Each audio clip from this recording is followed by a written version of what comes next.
நமச்சிவாய. இன்று கார்த்திகை மாத சோமவாரம்.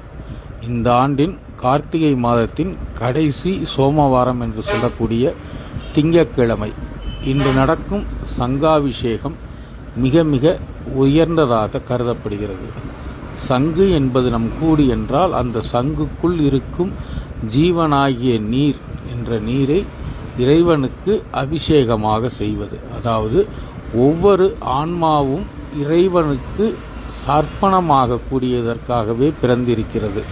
அந்த இறைவனுக்கு நமது ஆன்மாவை இந்த சங்கென்ற உடலில் உள்ளிருக்கும் ஜீவனாக விளங்கக்கூடிய அந்த நீரை இறைவனுக்கு சமர்ப்பிக்கக்கூடிய அற்புத நாளாகும். இந்த நாளில் சிவாலயம் சென்று சிவத்தை வழிபடுவது உங்கள் வாழ்வில் ஒரு மிகப்பெரிய ஏற்றத்தையும் முன்னேற்றத்தையும் சர்வ நிச்சயமாக கொடுக்கும். உங்கள் வளங்களும் நலங்களும் பெருகும்.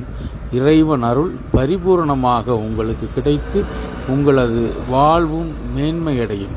எனவே இந்த கார்த்திகை மாத சோமவாரத்தில் இறைவனை தரிசியுங்கள்.